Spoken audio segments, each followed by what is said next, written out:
अभी जो आप देख रहे हैं ये है आज़ादी से पहले का भारत और ये है आज़ादी के बाद का भारत।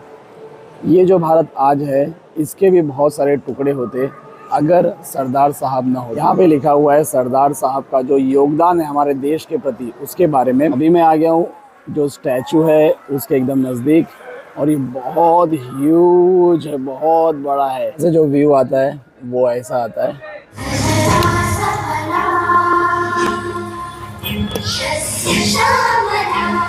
लौह पुरुष संबोधन था वो लोहे की दीवार। Good morning from Gujarat. Hotel room से चेकआउट कर दिया है मैंने और जा रहा हूँ स्टैचू ऑफ यूनिटी। अभी टाइम हो रहा है 9, साढ़े 9 बजे तक मैं वहाँ पे पहुँच जाऊँगा। वैसे प्लान था मेरा कि मैं 8 बजे जब स्टैचू ऑफ यूनिटी का गेट खुलता है सुबह उसी वक्त पहुँच जाऊँ, लेकिन रात में मुझे वीडियो एडिट करने में थोड़ा लेट हो गया और उस वजह से सोने में लेट हो गया और फिर सुबह उठने में लेट हो गया, तो 1 घंटे का डिले हुआ है। फिलहाल मैं पहुँचता हूँ स्टैचू ऑफ यूनिटी और फिर हम सब एक साथ देखेंगे स्टैचू ऑफ यूनिटी। ये आ गया है नर्मदा नदी। नर्मदा नदी के ऊपर ब्रिज है और स्टैचू ऑफ यूनिटी यहाँ से दिखना शुरू हो गया है। ये शायद कैमरे में पता नहीं दिख पा रहा होगा कि नहीं, लेकिन मुझे क्लियर दिख रहा है एकदम नर्मदा नदी के ठीक बगल में। ये है स्टैचू ऑफ यूनिटी से 6 किलोमीटर पहले इसका पार्किंग एरिया जो कि विजिटर्स के लिए है। यहाँ पे पार्किंग का कोई चार्जेस नहीं है। मैंने मेरी बाइक यहाँ पे पार्क कर दिया हूँ और पार्किंग एरिया के जस्ट बगल में यहाँ पे सामने है टिकट पॉइंट। यहाँ पे है लगेज रखने के लिए काउंटर और वॉशरूम और यहाँ पे थोड़े बहुत वेंडर्स आपको मिल जाएंगे खाने पीने के लिए। और यहीं पे पीछे जो है ये ऑटो रिक्शा चलती है यहाँ पे जो कि लेडीज़ चलाते हैं और आपको ये स्टैचू ऑफ यूनिटी तक लेकर के जाएंगे।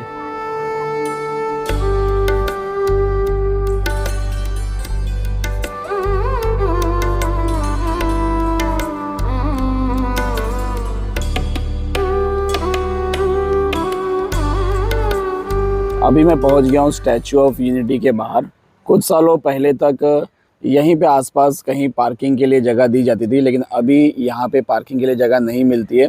लगभग 6 किलोमीटर पहले जहाँ मैंने आपको पार्किंग एरिया दिखाया वहाँ पे आपको अपनी गाड़ी जो है पार्क करके और वहाँ से या तो बस से या तो फिर प्राइवेट ये जो ऑटो चलती है इलेक्ट्रिक ऑटो, ये ऑटो करके यहाँ तक आना पड़ेगा। अगर आप बस से आते हो तो बस सर्विस जो है वो फ्री है। अगर आप ऑटो से आते हो तो आपको पे करना पड़ता है 110 रुपये। मेरा जो टिकट है अंदर जाने का वो मैंने ऑनलाइन बुक किया है, तो ऑनलाइन बुक करते वक्त अलग अलग टाइम स्लॉट दिखाई देता है। तो मैंने शाम को 4 से 6 का जो टाइम स्लॉट है वो बुक किया है, क्योंकि शाम में 6 से 8 यहाँ पे स्टैचू के ऊपर एक लाइटिंग शो होता है, वो शो मुझे देखना है। तो मैंने 4 से 6 का टाइम बुक किया है स्टैचू ऑफ यूनिटी विजिट करने का और 6 से फिर 8 का जो टाइम रहेगा वो होगा लाइटिंग शो का। तो अभी मैं जाता हूँ यहाँ पे एक जंगल सफारी है वहाँ पे और जंगल सफारी घूम के आता हूँ, फिर आगे यहाँ पे कंटिन्यू करूँगा शाम को 4 बजे। अभी टाइम हो रहा है 3:40 और मैं यहाँ पे सुबह आ गया था 9:30 बजे। मेरा टिकट जो था वो था 4 बजे का, जैसे मैं ऑलरेडी बता चुका हूँ पहले। तो मुझे एंट्री मिल नहीं रही थी अंदर, तो मैं चला गया जंगल सफारी के लिए। जंगल सफारी वगैरह करके आया हूँ। वो एक अलग ब्लॉग बना है, वो मैं आपको आगे वाले नेक्स्ट ब्लॉग में दिखाऊंगा, वरना मिक्स करूँगा तो बहुत बड़ा ब्लॉग हो जाएगा। फिलहाल अभी मैं स्टैचू ऑफ यूनिटी के ठीक अपोजिट बैठा हूँ। नर्मदा ढाबा नाम से एक ढाबा है, वहाँ पे लंच किया हूँ और अब मेरा टाइम हो चुका है अंदर जाने का। तो अब मैं अंदर जा रहा हूँ और स्टैचू ऑफ यूनिटी से आगे आपको मैं वहाँ के जो नज़ारे हैं वो दिखाता हूँ। मेरे पीछे ये है मेन गेट, यहाँ से सिक्योरिटी चेक और टिकट चेक करने के बाद मैं अंदर आ गया हूँ। अंदर आने के बाद में सामने इस तरह से गैलरी है जो कि पूरा चलते हुए जाना है सीधा, लगभग 400 मीटर के करीब चलना है। उसके बाद जो स्टैचू ऑफ यूनिटी है वहाँ पे पहुँच जाएंगे। रास्ते में ये सेकंड सिक्योरिटी चेक मिला मुझे यहाँ पे टिकट चेक करके फिर अंदर एंट्री देते हैं। और यहाँ से सामने ये है स्टैचू ऑफ यूनिटी। यहाँ से स्टैचू ऑफ यूनिटी जो है वो दिखाई दे देती है। अभी फ़िलहाल बराबर ऊपर सूरज है तो रिफ्लेक्शन उसका आ रहा है, इसलिए ब्लैक ब्लैक दिख रहा होगा, लेकिन रियल में यहाँ पे आने से देखने से बहुत ऊंची इमारत है और 182 मीटर इसकी जो लेंथ है और ये दुनिया का सबसे बड़ा स्टैचू है। अगर चाहिए तो हम यहाँ से चल के भी जा सकते हैं या फिर दोनों साइड में बाजू बाजू में एलिवेटर्स लगे हुए, जैसे ये बच्चे जा रहे हैं और उनके साथ में पेरेंट्स भी है, तो मैं भी एलिवेटर से ही चला जाऊँगा। तो ये काफ़ी लंबा है, देखने में छोटा लग रहा है लेकिन बहुत लंबा स्पेस है।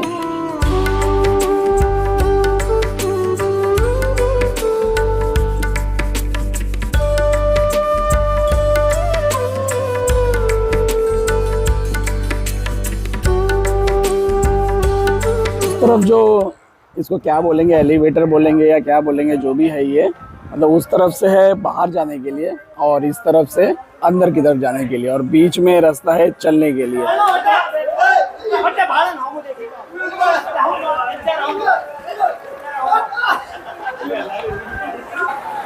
अभी मैं आ गया हूँ जो स्टैचू है उसके एकदम नज़दीक, और ये बहुत ह्यूज है, बहुत बड़ा है। अभी नॉर्मल 1x पे शूट कर रहा हूँ मैं, तो एक फ्रेम के अंदर पूरा स्टैचू रिकॉर्ड भी नहीं हो पा रहा है।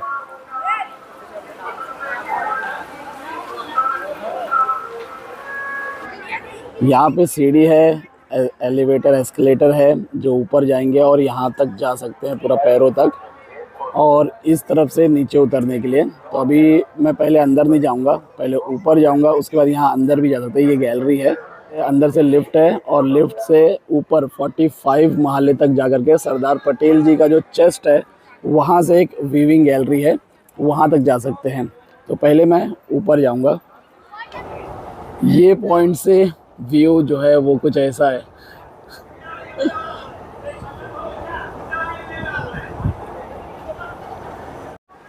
यहाँ ऊपर आने के बाद में व्यू यहाँ से जो दिखाई दे रहा है वो ऐसा दिखाई दे रहा है, और मैं यहाँ से आया था, और वो आपको जो दिख रहा है वो है सरदार सरोवर डैम।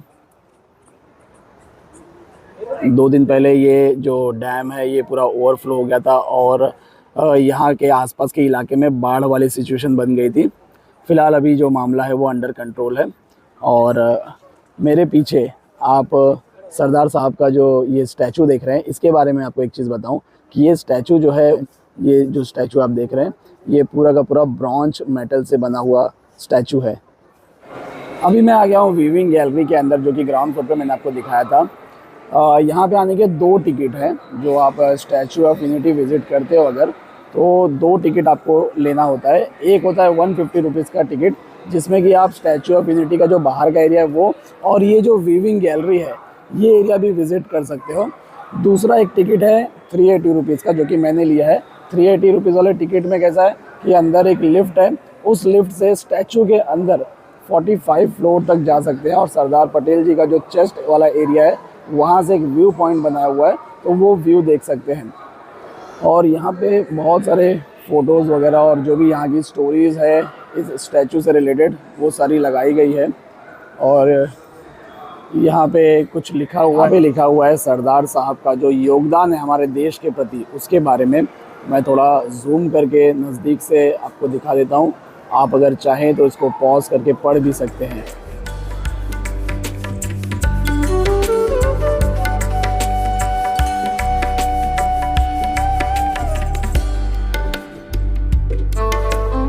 ये जो है ये स्टैचू ऑफ यूनिटी का इंटरनल मैप है। किस तरीके से अंदर से लिफ्ट है, ये लिफ्ट का एरिया है जहाँ से मैं अभी ऊपर जाऊँगा इस लेवल पे।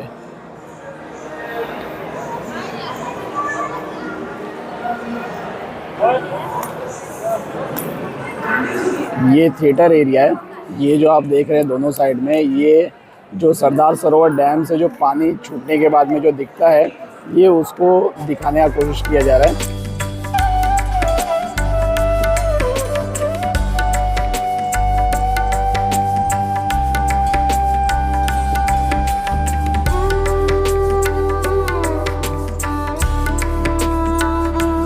अभी जो आप देख रहे हैं ये है आज़ादी से पहले का भारत, और ये है आज़ादी के बाद का भारत। ये जो भारत आज है इसके भी बहुत सारे टुकड़े होते अगर सरदार साहब ना होते। यहाँ पे आपको बहुत सारे ऐसे स्क्रीन देखने को मिलेंगे जहाँ पे आप खुद टच स्क्रीन की मदद से बहुत सारी जानकारी जो है वो पढ़ सकते हैं। यहाँ पे लिफ्ट है, लिफ्ट से अभी मैं ऊपर जाके आता हूँ, वरना धीरे धीरे टाइम ख़त्म हो जाएगा और मैं ऊपर जा भी नहीं पाऊँगा।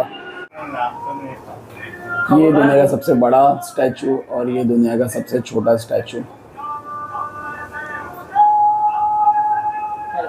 लिफ्ट से बाहर आने के बाद में ये है बैक साइड और ये है फ्रंट साइड, चेस्ट एरिया।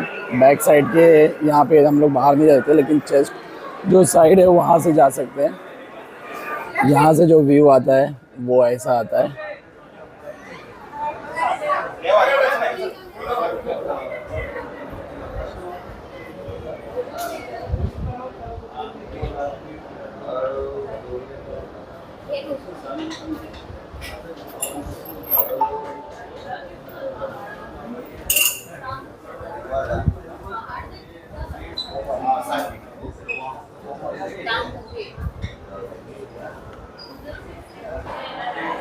अंदर से जो स्टैचू ऑफ यूनिटी है वो कुछ इस तरीके से स्ट्रक्चर है। ये ऊपर जो इसके ऊपर पूरा एरिया है ये पूरा मेंटेनेंस एरिया है और अंदर से कुछ इस तरीके से दिखता है पूरा स्ट्रक्चर।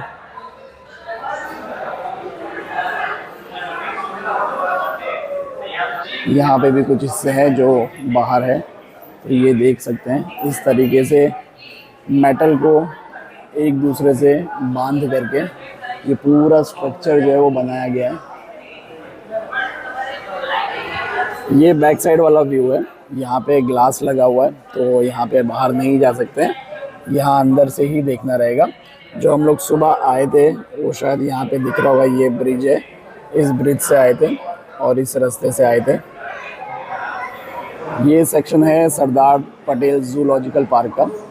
ये जो जंगल सफारी वाला ब्लॉग जो आने वाला है अगला मेरा, उसमें मैं ये सारे जानवर जो आप अभी देख रहे हैं फ़ोटो में, ये लाइव देख करके आया हूँ।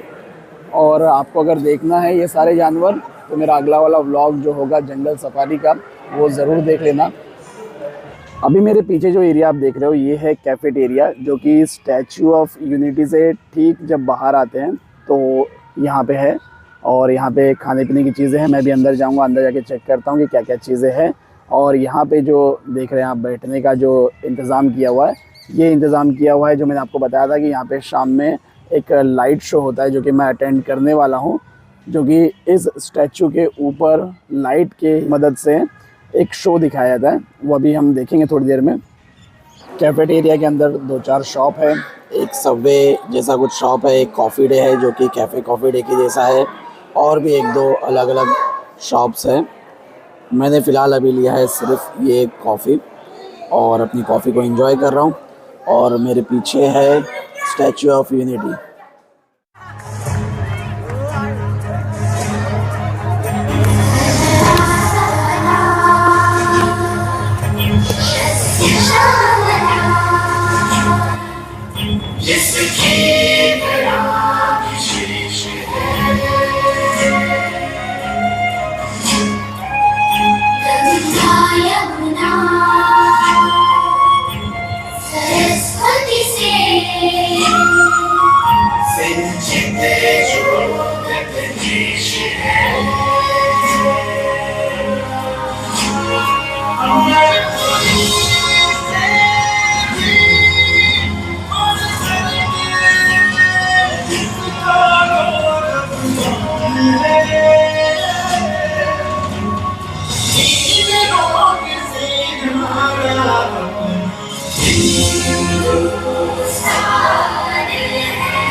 विनम्र किसान का बेटा था वो दृढ़ता का भंडार।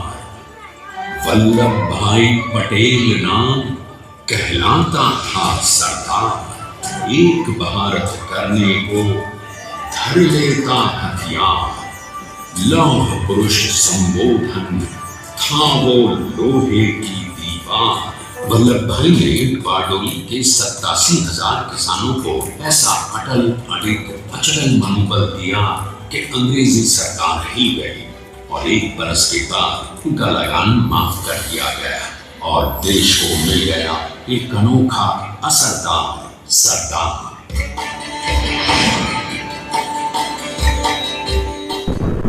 स्टैचू ऑफ यूनिटी से अभी निकला हूँ मैं, रात के बज रहे हैं 8:30। पार्किंग एरिया से अपना बैगेज और बाइक लेकर के निकल गया हूँ और अभी जाऊँगा मेरे होटल जहाँ पे मैं सुबह स्टे किया था कल, और जहाँ से सुबह मैंने चेकआउट किया था। वहाँ मेरा कुछ और बैगेज और राइडिंग जैकेट वगैरह पड़ा है, वहाँ से वो कलेक्ट करना है और उसके बाद फिर निकल जाऊँगा मुंबई के लिए। आज का ये व्लॉग आप लोगों ने यहाँ तक देखा, आपको ये व्लॉग कैसा लगा नीचे कमेंट करके बताना। अच्छा लगा है तो लाइक करके ही जाना, हो सके तो शेयर भी कर देना और चैनल को सब्सक्राइब करके बेल आइकन ज़रूर दबा लेना ताकि मेरे आने वाले हर एक व्लॉग्स आप लोगों तक पहुँचते रहे। व्लॉग को यहाँ तक देखने के लिए थैंक यू सो मच। मिलेंगे नेक्स्ट व्लॉग में।